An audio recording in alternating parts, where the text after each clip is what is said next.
خانشینان بە شوێن کاری دووهەمدان.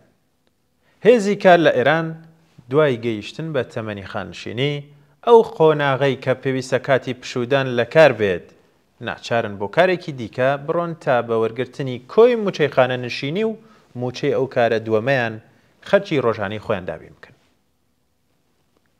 بە راپۆرتی ئیلنا لایەنگرانی بەرزکردنەوەی تەمەنی خانشینی ئێران لەگەڵ وڵاتانی ئەوروپایی بە تایبەت وەک فەڕەنسا بەراورد دەکەن نزیکەی هەمان ئەو کاتەی کە لە فەڕەنسا خۆپیشاندانی گەورە لە دژی بڕیاری حکوومەتی ماکرۆن بۆ بەرزکردنەوەی تەمەنی خانشینی بەڕێوەچوو لە ئێرانیش باسوخواسی ڕاگەاندنی لایەنگران و دژبەرانی جێبەجێکردنی ئەم سیاسەتە گەیشتە بووە لووتکە.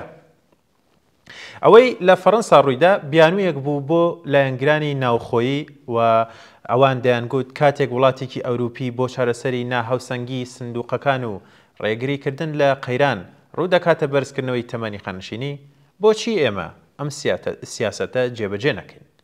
دژبەران بەڵام باسی جیاوازی چۆنیەتی خۆشگوزەرانی و ژیان لە ئێران و فەڕەنسا دەکەن و جەختیان لەسەر ئەوە دەکرد کە دۆخی هێزی کاری دامەزرا و خاننشین لە ئێران بەراورد ناکرێت لەگەڵ هێزی کاری وڵاتێک وەکو فەڕەنسا.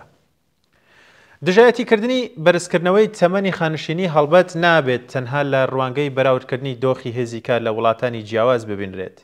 سیاسەتێکی ئاوا لە ڕاستای هەمان سیاسەتی هەمیشەی بەهرەکێشی لە گیانی هێزی کارە بۆ چارەسەری کاتی قەیرانەکان. ڕوانینێکی تەواو سەرمایەدارانە کە نیازی هەیە قەیرانەکان بە سەپاندنی بارگرانی لەسەر هێزی کار چارەسەر بکات.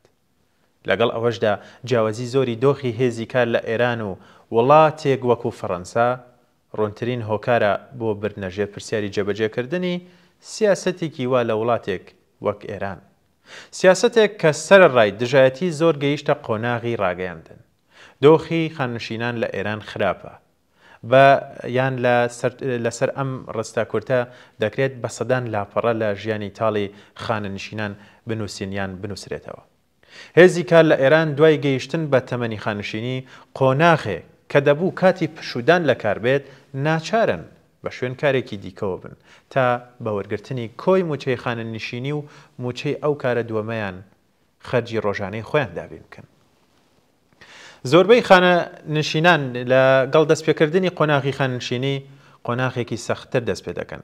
کارکردن لە قۆناغی پیریدا لە پاڵ کێشەکانی گوزەرانی قورس و خەرجیەکانی وەک چارەسەری نەخۆشی کە بە بەرزبوونەوەی تەمەن زیاتر دەبێت هەم فشاری گیانی و هەم دەرونی قورس بەسەریاندا دەسەپێنێت. ئەگەر بۆ ناسینی سیمای دزێوی کۆماری ئیسلامی لە ئێران تەنها یەک نمونەمان هەبێ ئەوە هەڵسوکەوتی ئەو ڕژێمە بەرامبەر بە خاننشینان کافیە.